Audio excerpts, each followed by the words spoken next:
dis bonjour France, écoutez, on n'arrête pas de me demander, Jean, tu penses quoi de la France? Jean, l'économie, Jean, j'ai ci, Jean, il y a ça. Alors, je sais qu'il y en a certains, je vais paraître rude encore une fois, mais je ne suis pas là pour passer de la pommade dans le dos, mais de la vaseline. Je dis les choses telles que je les pense. Il y en a qui aiment très bien, il y en a qui n'aiment pas, mais tant pis, comme je dis, si les mecs ils n'aiment pas ce que j'écris, etc., ils n'aiment pas ce que je dis, mais je leur ai pas mis un couteau sous la gorge pour demander de me suivre, donc ils n'ont pas besoin de me suivre. Alors si c'est les gens qui m'écrivent pour se plaindre, pour me dire Jean, tu me casses les couilles, eh bien arrête de me les casser, décroche-toi, vous voyez ce que je veux te dire.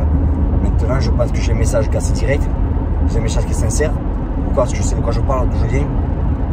Alors quand on me dit Jean, la France ça part en couille, Jean il y a ci, Jean il y a ça, ben oui ça part en couille. Mais la question c'est pas que ça part en couille, vous le savez. Donc la définition de l'insanité c'est de savoir ce qui se passe, de faire les mêmes choses en voulant changer en fait le résultat. Donc si vous faites les mêmes choses, vous avez le même résultat. Et si vous ne comprenez pas ça, ben, c'est la définition de l'insanité. Alors ce que je dis aux gens, c'est simplement c'est que n'attendez pas sur le gouvernement, n'attendez pas sur vos amis, n'attendez pas sur votre famille, n'attendez sur personne. Attendez sur vous-même. Attendez sur vous-même. La question est simple. Qu'est-ce que vous allez faire pour vous en sortir? Pas la société, pas l'économie, pas le gouvernement.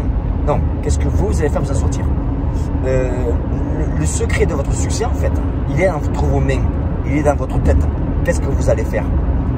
Vous plaindre, je vous le dis, ça ne sert à rien. Plus vous allez vous plaindre, plus vous allez vous enfoncer. Alors, posez-vous les questions, posez-vous les bonnes questions, vous avez les bonnes réponses. Et maintenant, tu as des gens qui vont me dire, ouais, mais Jean, tu sais quoi, c'est facile pour toi. Ou moi, Jean, tu vois, là où je suis, en fait, je suis bloqué, je peux rien faire. On en revient dans la même histoire. Excuse. Trouvez-vous des raisons pour lesquelles vous devez vous sortir les doigts du cul. C'est simple, c'est pas compliqué. Arrêtez de vous plaindre. Qu'est-ce que je peux faire pour changer maintenant? Tu peux lire des livres, tu peux suivre des cours en ligne, tu peux apprendre sur internet. Tu as beaucoup de choses que tu peux faire pour te sortir les doigts du cul. Alors, ce que je conseille aux gens, c'est que si vous avez un métier de merde qui ne vous plaît pas, eh bien, quand vous rentrez le soir, eh bien, vous commencez à travailler sur quelque chose qui va vous aider à vous en sortir. Et ne me sortez pas l'excuse, ouais mais Jean, je rentre du soir du travail, je suis fatigué quoi. Jean, je suis maçon, je suis... Écoutez, moi je travaille 18 heures par jour. Quand j'ai démarré, je travaillais autant. Donc c'est simple, on est tous égaux au niveau du temps. La question est qu'est-ce qu'on va faire de ce temps? Elle est là la différence. Je le dis depuis le début, un des meilleurs secrets gardés des riches, c'est le temps. Point à la ligne. C'est où est-ce que vous allez mettre le temps? Maintenant, tu as des gens, mais c'est sûr qui ont du travail, ils préfèrent regarder la télévision, ils préfèrent regarder Netflix, Internet. C'est leur choix, mais qu'ils ne se plaignent pas. Voilà ce que je veux dire. C'est que si vous passez du temps à regarder la télévision, c'est le temps que vous ne pouvez pas passer à devenir meilleur. Et si vous passez du temps à la télévision, vous ne pouvez pas vous plaindre d'être un échec dans votre vie. Voilà, point à la ligne. Après, c'est votre métier. Si vous êtes acteur, etc., c'est notre histoire. Donc, quand on me dit encore une fois, Jean, la société, t'en penses quoi? La France, c'est pas un coup, et pas ça. Mais on le sait déjà, on le sait depuis longtemps. Ne soyez pas dupes, vous le savez, vous allez droit au mur. Vous y allez droit au mur, vous le savez. Vous avez deux choix. Soit vous changez votre direction et vous évitez le mur, ou soit vous le prenez dans la gueule. Mais si vous le prenez dans la gueule, vous ne plaignez pas, parce que vous savez que le mur est en face de vous. Point dans la ligne. Donc c'est ça que je veux vous faire comprendre, les gars. C'est sortez-vous les doigts du cul. Travaillez sur quelque chose que vous avez envie de faire. Travaillez à plein temps sur votre travail pour payer des factures et travaillez à mi-temps sur votre rêve qui va vous en sortir. Voilà le secret. Et encore une fois, bossez. Évitez des gens qui vont vous dire, ouais, tu prends ça, prends mon cours et tu vas gagner de l'argent, tu vas devenir riche. Non, ça ne marche pas. Ça demande du travail, ça demande du temps. Quand je vois des gens qui me disent, putain, j'entends la belle vie. Ouais, mais ça fait 26 ans que j'habite en Amérique. 26 ans. Tu vois, les 8 premières années, ça a été dans la merde complète. Je vivais dans la merde complète. Et le résultat maintenant, c'est le travail. C'est avoir été coaché par le meilleur mentor qu'il y a au monde, qui m'a donné des informations, des idées. Mais encore, il m'a tout donné. Mais j'ai travaillé.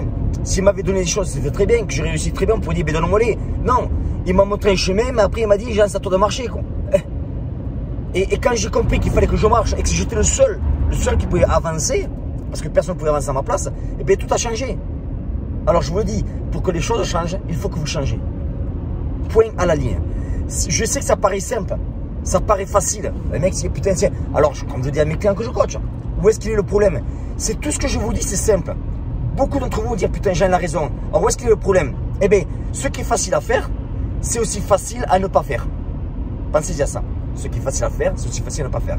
Quand vous rentrez le soir du travail, que vous êtes fatigué, est-ce que c'est facile de regarder la télévision ou de se mettre sur Internet? Oui. Oui, c'est facile à faire. Mais ne le faites pas. Mettez-vous à travailler sur quelque chose d'autre. Est-ce qu'au lieu de regarder la télévision, tu peux aller sur Internet et faire une formation ou suivre des cours ou travailler, regarder des vidéos instructives, etc. Est-ce que c'est facile à faire? Oui. Donc où est-ce qu'il est le problème? C'est que les gens ne le fassent pas. Les gens ne veulent pas le faire. Ils préfèrent regarder Netflix, Amazon, etc. Voilà, il est là le problème. Et encore une fois, je vous le dis, ce n'est pas regarder Amazon, Netflix. Je m'en bats les couilles. Je veux dire, si vous pouvez le faire, mais en faisant ça, vous n'avez pas le droit de vous plaindre. C'est simple. On revient aux élections. T'as beaucoup de gens qui se plaignent des élections, ils ne votent pas. Si tous les mecs se plaignent, voter, ben peut-être qu'on aurait un résultat différent. Seulement depuis plus de 30 ans, ben les mecs ils votent la même chose. Alors qu'est-ce que tu veux que je te dise? Qu'est-ce que tu veux que je te dise? Donc, vous voulez changer des choses? Un que je peux faire, c'est voter. Mais encore une fois, ça ne va pas vous aider énormément. Moi, je vous dis, hein, que vous ayez Mélenchon, que vous ayez Zemmour, que vous ayez Le Pen, que vous ayez Macron, qui vous voulez en politique de votre futur président, ça ne va pas changer votre salaire, ça ne va pas changer votre vie, ça va changer la leur, ça je vous le garantis, mais pas la vôtre. Donc sortez-vous les doigts du cul et avancez, faites des choses en fait qui vont vous rapprocher de votre objectif, de votre rêve. Parce que vous n'êtes pas un arbre, vous n'êtes pas statique, vous n'avez pas besoin de rester sur la même place pour le reste de votre vie. Vous pouvez bouger. Est-ce que vous voulez? Ça à vous de décider. Voilà, petit coup de gueule. Merci. Bonjour la France.